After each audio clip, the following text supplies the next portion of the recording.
سورہ فاتحہ کی ترجمہ و تفسیر پر بات ہو رہی تھی۔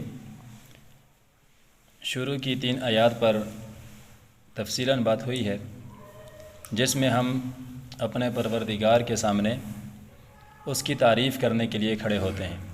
الحمدللہ رب العالمین، یہ اللہ کی تعریف ہے، ہم اس کی تعریف کرتے ہیں۔ الرحمن الرحیم، ہم پھر تعریف کرتے ہیں۔ مالک یوم الدین، کہ تو ہی مالک ہے، حقیقی ہے، یہ بھی تعریف ہے، ہم اس کی تعریف کرتے ہیں۔ اس تعریف کے بعد ہم ہر نماز میں ایک دعا کرتے ہیں، ایک سوال کرتے ہیں، التجا کرتے ہیں۔ ایاک نعبد و ایاک نستعین اہدنا الصراط المستقیم۔ پہلے تو ہم نے ایک قسم کا ایک جو آیت ہے ایاک نعبد و ایاک نستعین، اس میں ہم ایک دعویٰ پیش کر رہے ہیں ہر نماز میں۔ وہ دعویٰ کیا ہے؟ ایاک نعبد، ہم تیری ہی عبادت کرتے ہیں، و ایاک نستعین، اور تجھ ہی سے ہم مدد مانگتے ہیں۔ اگر ویسے سرسری ترجمہ کر کے ہم چلے جائیں تو بات سمجھ میں نہیں آئے گی۔ یہ انتہائی گہری بات ہے یہاں پر کہ ہم کیا دعویٰ کر رہے ہیں؟ ایاک نعبد، ہم تیری عبادت کرتے ہیں؟ نہیں، ہم تیری ہی عبادت کرتے ہیں۔ عبادت کسے کہتے ہیں؟ ایک عبادت وہ ہے جو زبان سے جس کا تعلق ہے، ایک وہ ہے جس کا تعلق جسم کے ساتھ ہے، ایک وہ ہے جس کا تعلق مال کے ساتھ ہے۔ جیسا کہ ہم التحیات میں پڑھتے ہیں، التحیات للہ والصلوات والطیبات، یہاں پر ہم خود پڑھتے ہیں کہ ہم جانی، مالی، زبانی تمام عبادتیں اللہ کے لیے کر رہے ہیں۔ اور یہاں پر ہم نے کہا ایاک نعبد، ہم تیری ہی عبادت کرتے ہیں۔ تو اس پر ہر انسان اپنا محاسبہ خود کرے، خود سوچے، اپنے گریبان میں خود جھانکے کہ جو عبادات ہیں، روزہ رکھنا، نماز پڑھنا، جہاد کرنا، صدقہ دینا، زکوٰۃ دینا، کسی مظلوم کی حمایت کرنا، کسی کے ساتھ کھڑے ہو جانا، کسی کے اوپر ظلم نہ کرنا، ہم یہ تمام کام سبھی کرتے ہیں، لیکن کیا ہم خاص اللہ کے لیے ہی کرتے ہیں؟ کیا ہم نماز پڑھتے وقت پہلی رکعت مختصر پڑھ لیتے ہیں، کوئی نہیں دیکھ رہا، دوسری رکعت میں ایسا تو نہیں ہوتا کہ وہ حاجی صاحب دیکھ رہے ہیں تو ہماری رکعت لمبی ہو جاتی ہے؟ اس میں کہیں ریا تو نہیں آتی ہے؟ ہم اللہ کے راستے میں 3 دن بھی لگاتے ہیں، 10 دن بھی لگاتے ہیں تبلیغ کے ساتھ، ہم اس لیے لگاتے ہیں کہ اللہ راضی ہو جائے، یا کہیں ایسا تو نہیں ہے کہ محلے کے امیر صاحب ناراض ہوں گے کہ اس کو میں نے بار بار پیغام دیا، یہ آیا نہیں تو لہذا چلو چلتے ہیں ورنہ امیر صاحب ناراض ہوں گے۔ ہم اللہ کے راستے میں نکلتے ہیں، تلوار لے کر میدان جہاد تک کا سفر کرتے ہیں، وہاں پر ہم کہیں تلوار دشمن پر اس لیے تو نہیں چلاتے کہ میرے ساتھ دیکھنے والا کمانڈر کہے کہ یہ بڑا بہادر ہے۔ یہ سارے کام ہم کسی غریب کی مدد کرتے ہیں، 100 روپیہ دے رہے ہیں تو دیکھا بھائی وہ باہر وہ فلاں بندہ دیکھ رہا ہے، کل کو وہ باتیں کرے گا 1000 روپیہ پکڑا دو، یہ اوپر کا 900 کس کھاتے میں گیا؟ یہ 100 کے بعد 900 یہ اللہ کے لیے خاص رہا؟ اب نہیں رہا۔ ہر ایک بندہ اپنا محاسبہ کرے، زبان، جسم یا مال، کسی بھی قسم کی ہم کوئی بھی عبادت کرتے ہیں وہ خالصتاً اللہ کے لیے ہے یا نہیں ہے؟ کیوں؟ ہم نے کہا ایاک نعبد، ہم تیری ہی عبادت کرتے ہیں۔ تو کیا ہم کر رہے ہیں کہ ہم اپنے اس دعوے میں جھوٹے تو نہیں ہیں؟ ہر وقت محاسبہ کریں گے تو اللہ پاک انشاءاللہ ہمیں بچائیں گے۔ اس میں دوسرا جملہ آیا وَإِيَّاكَ نَسْتَعِينُ، ہم تجھ ہی سے مدد مانگتے ہیں۔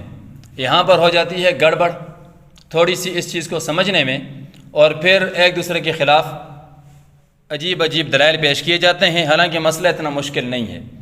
یہ ہے جی مدد مانگنا، استعانت قرآنی اصطلاح ہے۔ استعانت کہتے ہیں کسی سے مدد طلب کرنا۔ اب ہم مدد مانگتے ہیں، مثلا میں کہتا ہوں یہ پیارے بھائی بیٹھے ہیں، میں کہتا ہوں جے نماز میرے حوالے کر دیں، میں اس کے اوپر بچھانا چاہتا ہوں، یہ جے نماز مجھے دے دیں، انہوں نے میری مدد کر لی۔ میں کہتا ہوں جی یہ آپ کی ٹوپی ہے، یہ آپ مجھے پکڑا دیں، میں خود جا کر بھی اتار سکتا ہوں لیکن انہوں نے خود پکڑا دی، یہ مدد کر لی۔ میں کہتا ہوں میں گلا خشک ہو گیا، آپ پانی لے آئیں، ایک ساتھی گیا باہر سے پانی لے کر آ گیا، یہ اس نے مدد کر لی۔ میں کہتا ہوں میں نے دیوار میں کیل ٹھونکنی ہے، مجھے ہتھوڑی پکڑا دو، مدد ہو گئی۔ دنیا میں کتنے کام ہیں جو بغیر مدد کے ہو ہی نہیں سکتے، ہر بندہ دوسرے کی مدد کر رہا ہے۔ شٹرنگ ٹھوکی جا رہی ہے تو مستری صاحب کے ساتھ مزدور لگے ہوئے ہیں، یہ مدد کر رہے ہیں۔ گھر میں میاں بیوی ایک دوسرے کے کاموں میں ہاتھ بٹاتے ہیں، مدد کرتے ہیں، باپ بچوں سے کوئی کام لے لیتا ہے، مدد ہوتی ہے۔ تو اب ایک بندہ کہے جی اللہ کے علاوہ کسی سے مدد مانگنا کیا ہے جی، یہ جائز نہیں ہے، کیونکہ ہم کہہ رہے ہیں وَإِيَّاكَ نَسْتَعِينُ، ہم صرف تجھ سے ہی مدد مانگتے ہیں، لہٰذا یہ شرک ہو گیا۔ یہ شرک نہیں ہے۔ کیسے نہیں ہے؟ کہ استعانت قرآن کی اصطلاح ہے، تو اسے سمجھائے گا بھی قرآن کہ استعانت کہتے کیسے ہیں۔ استعانت دو قسم پر ہے، ایک وہ مدد ہے جو ما فوق الاسباب ہے، اور ایک وہ ہے جو ما تحت الاسباب ہے۔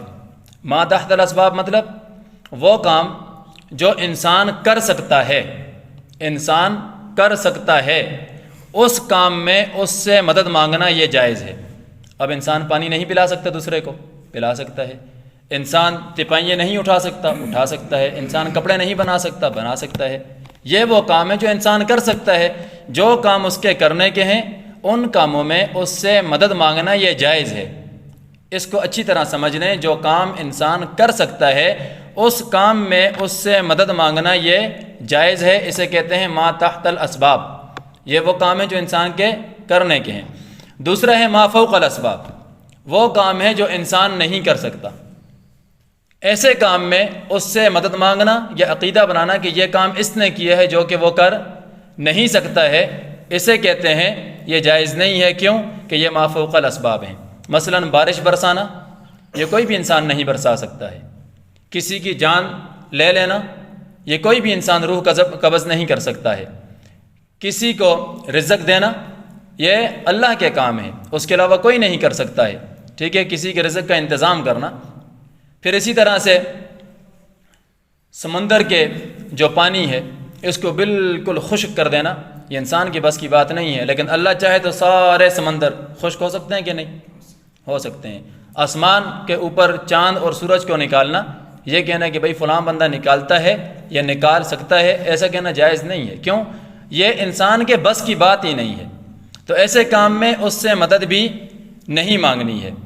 ایسے کاموں کی دعائیں اللہ سے کرنی ہے۔ بارش نہیں ہو رہی، ہم دعا کس سے کرتے ہیں؟ اللہ سے کرتے ہیں۔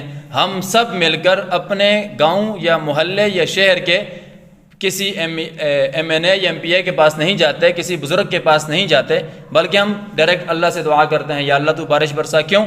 کہ اللہ ہی برسانے والا ہے۔ تو یہ دو چیزیں ہیں، ما فوق الاسباب، ما تحت الاسباب، انہیں استعانت سے سمجھنا چاہیے۔ پھر اس کے بعد ہم ایک دعا کرتے ہیں، سوال کرتے ہیں۔